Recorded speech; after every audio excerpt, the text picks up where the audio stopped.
एक नगर में एक युवक रहता था।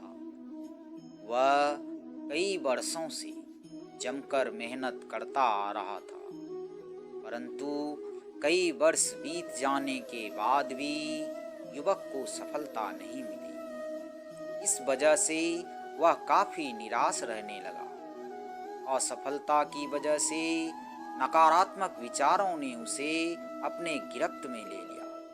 वह अपने जीवन से इस कदर निराश हो गया कि आत्महत्या करने का मन बना लिया। वह आत्महत्या का मन बनाकर जंगल की ओर चल पड़ा।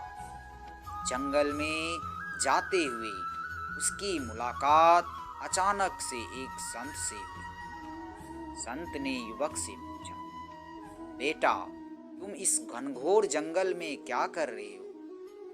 युवक ने जवाब दिया कि मैं अपने जीवन में संघर्ष कर कर के थक चुका हूँ, परंतु मुझे सफलता नहीं मिली, इसलिए मैं आत्महत्या करने जा रहा हूँ। संत ने पूछा कि बेटा, तुमने कितने दिनों से संघर्ष किया? युवक ने जवाब दिया कि मैं कई सालों से संघर्ष करता आ रहा हूँ, इसके बावजूद भी मुझे सफलता नहीं मिली, इसलिए मैं हार कर अब आत्महत्या करने का मन बना चुका हूँ।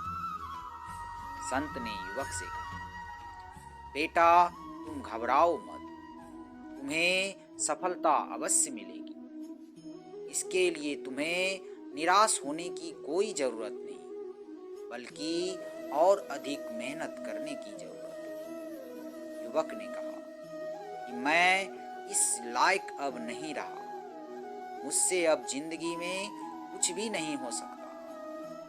मैं हार चुका हूँ, अब मुझे कुछ नहीं दिखाई दे रहा।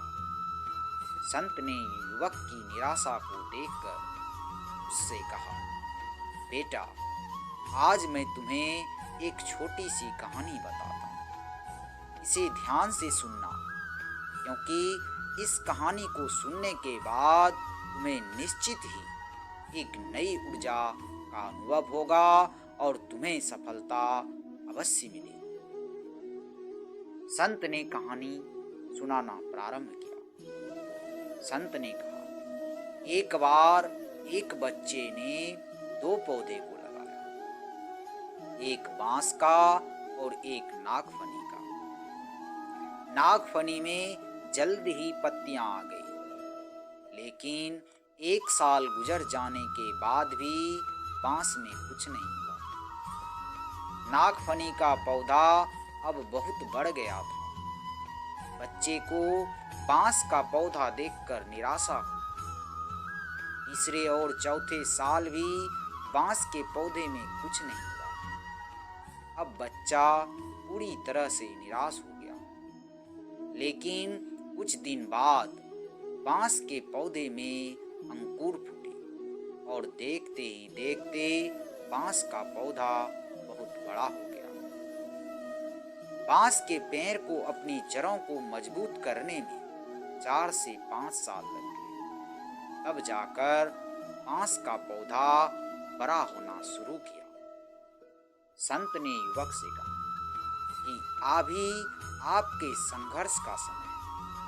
पहले आप अपने जड़ों को मजबूत बनाओ, फिर देखो परिणाम क्या होता है।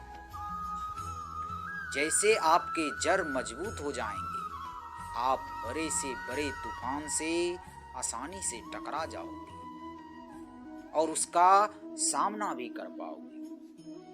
इतना सुनते ही सारी बातें युवक को समझ में आ गई और वह पुनः संघर्ष के मार्ग पर आगे बढ़ गया। दोस्तों, इसलिए हमें मुसीबत से घबराने की जरूरत नहीं है। मुश्किल से मुश्किल हालात का सामना डट के करना चाहिए, तभी हमें सफलता निश्चित रूप से मिलेगी। मुझे आशा है आप भी इन बातों को समझ गए हैं। आज के वीडियो में इतना ही। मिलते हैं अगले वीडियो में किसी और ज्ञानवर्धक बातों के साथ। तब तक अपना और अपने परिवार का ख्याल रखिएगा।